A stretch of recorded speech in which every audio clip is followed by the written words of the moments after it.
socialiste. La parole est à Madame Véronique Massonneau pour 10 minutes.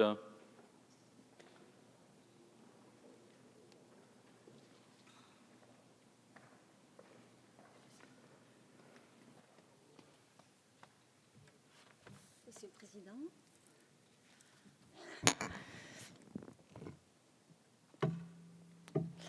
Madame la Ministre, Madame la Présidente de la Commission des Affaires sociales, Mesdames, Messieurs les rapporteurs, chers collègues. Ce projet de loi de financement de la sécurité sociale est un texte d'équilibre entre rigueur budgétaire et préservation de notre système de protection sociale auquel nous sommes tous attachés. Le déficit de la sécurité sociale, qui s'élevait à 17 milliards d'euros en 2012, sera ramené à moins de 10 milliards pour 2016. Pour la première fois depuis 2004, la branche vieillesse du régime général retrouvera l'équilibre, voire reviendra à l'excédent en 2016. Nous ne pouvons que saluer cet effort. Il est toujours délicat, souvent difficile même, de réduire les dépenses, particulièrement quand il s'agit de protection sociale. Ce projet de loi de financement... Excusez-moi, je cherche... Ce projet de loi de financement de la sécurité sociale propose des économies qui préservent la justice sociale et compatibles de surcroît avec de nouvelles mesures de progrès social. C'est précisément le cas en matière de lutte contre l'abus de médicaments, les dispositions prises pour promouvoir les génériques et lutter contre le gaspillage en général, le développement de l'ambulatoire et la lutte contre la redondance des examens et diagnostics souvent fastidieux. Cela va dans le bon sens, tout comme l'effort consenti en faveur de l'autonomie des personnes handicapées, plus de 2,1%, rattrapage utile, très attendu et qui demandera à être poursuivi dans les années à venir. Nous actons votre volonté de renforcer encore l'accès à la contraception et à l'autonomie des femmes, ou encore de garantir le versement d'une pension de 100 € mensuels pour les parents isolés dont le conjoint dérogerait à ses obligations.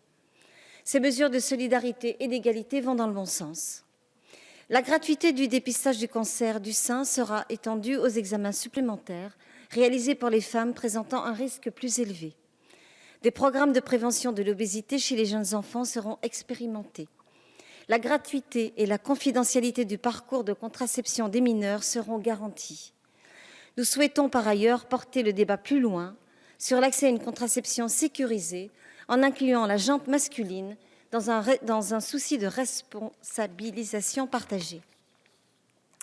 Je tiens également à souligner les avancées notables que permet l'individualisation de la gestion des droits à la protection universelle maladie en matière d'égalité entre les femmes et les hommes. Cette mesure ne concerne pas seulement les femmes, certes, mais elle leur apportera une protection, notamment en cas de séparation pour celles qui sont sans activité. Elle garantira en outre leur indépendance, donc la confidentialité de certains actes ou certaines prescriptions, comme l'usage d'un contraceptif ou le recours à une interruption volontaire de grossesse. La création d'une protection universelle annoncée par le Président de la République, tenant compte de l'évolution des changements de vie et des ruptures potentielles de couverture, permettra également d'éviter des situations de rupture de droit. C'est une avancée que nous défendons depuis longtemps et nous nous réjouissons de son introduction dans ce texte. Nous vous avions par ailleurs fait part de nos craintes quant à la suppression prévue des zones de revitalisation rurale. Je me félicite que cette suppression ait été écartée. Tout ce qui peut être entrepris en faveur de la cohésion territoriale doit en effet être effectif et maintenu. Trop de disparités existent encore en défaveur de la ruralité, particulièrement en matière de santé. Pour ce qui concerne la poursuite de la mise en application du pacte de responsabilité, notre groupe demeure partagé. La baisse de 1,8 point des cotisations sociales s'appliquera aux salaires jusqu'à 3,5 fois le niveau de SMIC à compter du 1er avril 2016. Il me semble que cette mesure va dans le bon sens en soutenant des emplois français qui aujourd'hui sont fragilisés par l'attractivité de certains pays voisins. Les secteurs de la recherche et du développement, par exemple, source d'investissements incontestables, sont notamment concernés par cette disposition qui favorisera leur maintien sur nos territoires. Cependant, pour ce qui concerne la baisse de la C3S payée par les entreprises, nous sommes davantage réticents. Il s'agit d'1 milliard d'euros de manque à gagner en faveur d'un très large panel d'entreprises. Pour ma part, il semble opportun que cette mesure bénéficie aux entreprises dont les marges sont les plus faibles par rapport à leur chiffre d'affaires. Les dispositions proposées dans ce texte nous semblent excessives. Nous serons vigilants quant à l'efficacité de cette mesure qui, pour le moment, ne nous convainc pas et demandera à être évaluée. Concernant le rééquilibrage prévu entre les moyens alloués au secteur public et non lucratif et le secteur privé par le nouveau mode de tarification des soins de suite, nous accueillons favorablement cette mesure. En effet, le tout T2A n'est pas un mode de financement qui nous semble toujours adapté. De plus, la distorsion entre public et privé n'était pas justifiée. Nous serons attentifs aux résultats de cette mesure de financement mixte et saurons rappeler au gouvernement son intention de l'étendre, notamment aux soins palliatifs. Enfin, si le dispositif en faveur des plus de 65 ans, leur octroyant une fiscalité intéressante concernant leur contrat de couverture complémentaire, est une intention à saluer, celui-ci suscite néanmoins des inquiétudes. C'est d'ailleurs pour cela que le Sénat a écarté de ce texte cet article que notre Assemblée est sur le point de réintroduire. En effet, nous craignons un effet négatif concernant la mise en concurrence des mutuelles, qui permet aujourd'hui une large diversité de contrats adaptés aux situations de chaque bénéficiaire. L'intérêt financier pour le public ciblé par cette mesure ne doit pas se traduire par une perte en efficacité de leur protection complémentaire. Par ailleurs, ce dispositif pourrait bénéficier aux grands groupes au détriment des plus petites structures.